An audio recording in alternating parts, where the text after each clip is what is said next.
नमस्कार दोस्तों, राज जी के ट्रिक्स में आपका स्वागत है। आज हम RWA का प्रैक्टिस सेट नंबर 4 करेंगे। इसमें हम 37 क्वेश्चन हिंदी के करेंगे। ये बहुत मोस्ट इम्पोर्टेंट होने वाले हैं।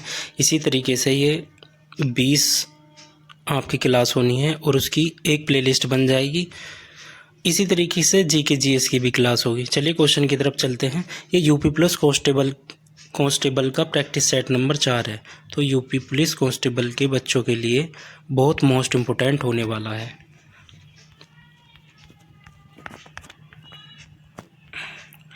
हिंदी शब्दकोश में 6 का क्रम किस वर्ण के बाद आता है? तो ये आता है कै वर्ण के बाद। नेक्स्ट क्वेश्चन होगा, इनमें से किस भाषा की मुख्य बोली विष्णुपुरिया है? तो इसमें से किसकी बोली है विष्णुपुरिया? तो ये होगा असमी की। अगला क्वेश्चन हो जाएगा, एक हाथ से ताली बजना नहीं बजती मुहावरे का क्या अर्थ है? तो इसका सही अर्थ हो जाएगा ए, झगड़े में दोनों पक्ष दोषी होते हैं। तो झगड़े में दोनों पक्ष दोषी होते हैं, तो इसका ए ऑप्शन ठीक हो जाएगा। नेक्स्ट क्वेश्चन की तरफ चलेंगे। निम्न में से कौन सा शब्द तद्भव नहीं है? तो इसमें तद्भव नहीं है बताना है। तो इसका हो जाएगा कार्य। कार्य जो है तद्भव नहीं है। किस शब्द में उपसर्ग नहीं है? तो इसमें विरासत में उपसर्ग नहीं है। अगला क्वेश्चन हो जाएगा, निम्नलिखित में से कौन सा शब्द खर का पर्यायवाची है? तो खर का होता है गधा। नेक्स्ट क्वेश्चन है, इनमें से कौन सा शब्द समास का विपरीत अर्थक है?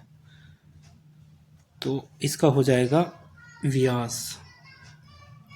अगला क्वेश्चन की तरफ चलेंगे, इनमें से कौन सा शब्द मूल का अनेकार्थी शब्द है? आप भी थोड़ा बताने के प्रयास करो, मैं थोड़ा कम स्पीड में चलूँगा। ये जितनी आपकी प्रैक्टिस हो जाएगी ना, ये बहुत अच्छा रहेगा आपके लिए। 37 क्वेश्चन, इसे जल्दी से जल्दी लगाया करो। ये प्रैक्टिस इस समय में प्रैक्टिस करने के लिए बहुत अच्छा है। तो इसका है, इनमें से कौन सा शब्द मूल का अनेकार्थी शब्द है? तो इसका हो जाएगा जड़। अगला क्वेश्चन है, अप्रमेय किस वाक्यांश के लिए उपयुक्त शब्द है? तो अप्रमेय हो जाएगा जो प्रमाण से सिद्ध न हो सका। इसका ऑप्शन ए है। कमल मोती पानी में होने वाले ये किस शब्द के अनेकार्थी हैं? कमल मोती पानी में उत्पन्न होने वाले ये किस शब्द के अनेकार्थी शब्द हैं? तो इसमें बताना है, ये होंगे जलज के। अगला क्वेश्चन आ जाएगा, शिक्षक संज्ञा का कौन सा प्रकार है?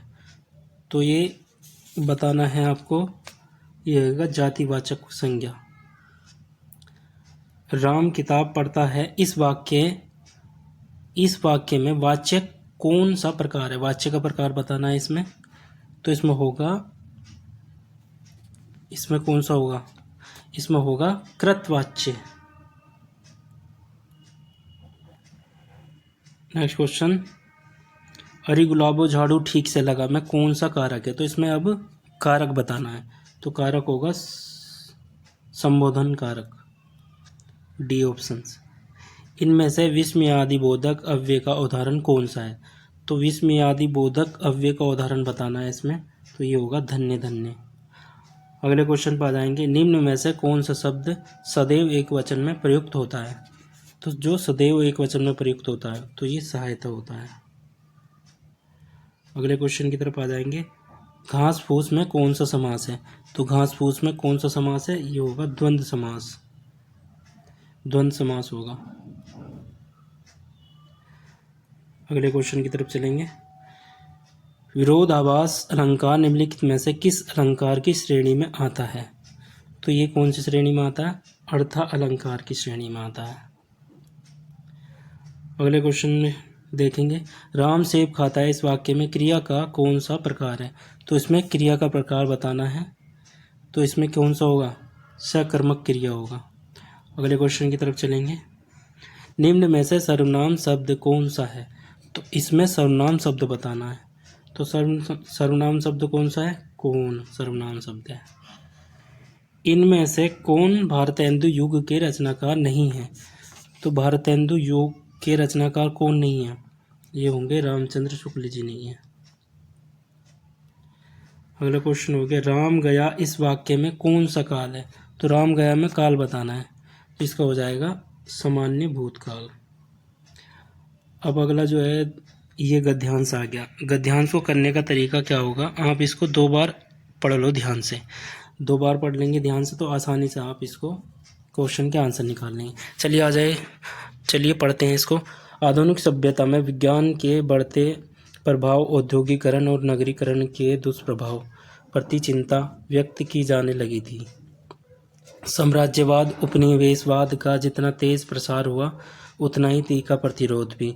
19वीं शताब्दी में शक्तिशाली राष्ट्रों ने कमज़ोर राष्ट्रों को जितना क्रूरता से गुलाम बनाया, 20वीं शताब्दी में कमज़ोर राष्ट्रों ने शक्ति अर्जित कर उतनी ही मजबूती से स्वतंत्रता के लिए संघर्ष किया और सफल हुए। द्वितीय विश्व युद्ध के उपरांत संयुक्त राष्ट्र संघ की स्थापना के बाद 20वीं सदी के मध्य तक वैश्विक पटल पर राजनीतिक साम्राज्य का खात्मा हुआ और अधिकांश स्वतंत्रता राष्ट्रों का अभ्युदय हुआ। शीत दशकों में दुनिया विकास के नए रास्तों को खोजने लगी।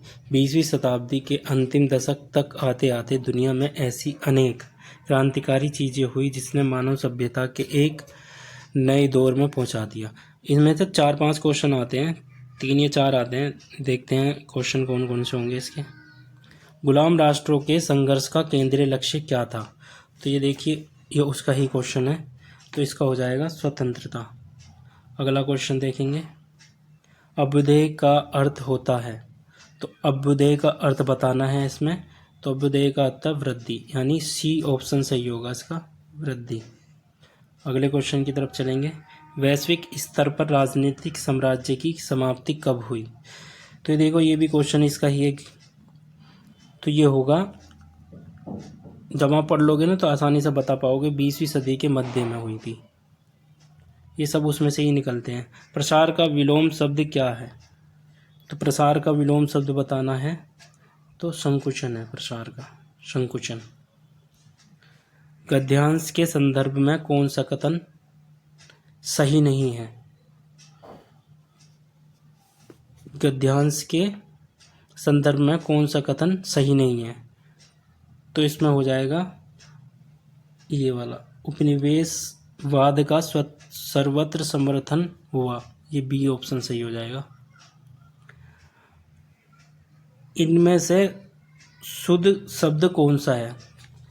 तो इसमें शुद्ध शब्द बताना है, तो शुद्ध शब्द हो गया विद्यावाचस्पति। बाकी सब में देखो कमी है, ये ठीक है। इनमें से हार की जीत कहानी के कहानीकार कौन है? तो हार की जीत के कहानी के कहानीकार बताना है इसमें, तो ये हो गए सुदर्शन। अगला क्वेश्चन हो जाएगा, निम्नलिखित में से कौन सा उपसर्ग उर्दू का नहीं है? तो उर्दू का उपसर्ग नहीं है, तो ये होगा ऊन। ऊन जो है उर्दू का उपसर्ग नहीं है। तरल शब्द तरल का विलोम शब्द है, तो तरल का विलोम बताना है, इसका हो जाएगा ठोस। सॉरी। हिंदी साहित्य का आदिकाल के लेखक कौन है? हिंदी साहित्य का आदिकाल के लेखक कौन है? तो ये है हजारी प्रसाद द्विवेदी जी, हजारी प्रसाद द्विवेदी जी। तो आप मियाजी मांगते द्वार खड़े दरवेश, इस लोकोक्ति का सही अर्थ है। तो इस लोकोक्ति का सही अर्थ क्या होगा? इसका होगा बी। तो बी, किसी निर्धन के घर भिखारी की भीड़ होना, किसी निर्धन के घर भिखारियों की भीड़ होना। अगला क्वेश्चन है,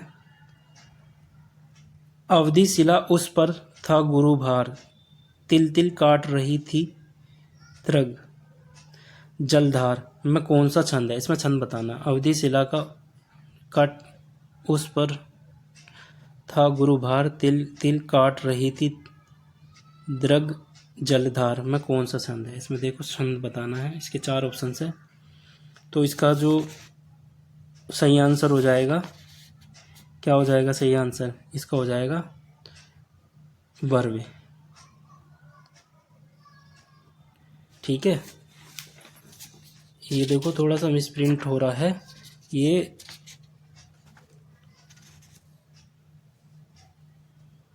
ये जो है पहला जो है तोटक है, दूसरा बर्वे है, तीसरा वंशस्थ है, चौथा रोला है। तो इसमें बर्वे सही होगा इसका आंसर। नेक्स्ट क्वेश्चन की तरफ चलते हैं। वात्सल्य रस का सम्राट किस कवि को कहा जाता है? तो वात्सल्य रस का सम्राट किस कवि को कहा जाता है? बताइए आप, किस कवि को कहा जाता है? इसको कहा जाता है सूरदास को। अगले क्वेश्चन की तरफ चलेंगे। उपविराम चिन्ह का इनमें से कौन सा है? उपविराम चिन्ह बताना है, इनमें से कौन सा है? तो ये यही वाला होगा, पहले वाला, ए नंबर वाला उपविराम चिन्ह। इनमें से कौन सा शब्द आकाश का पर्यायवाची है? आकाश का पर्यायवाची शब्द बताना है।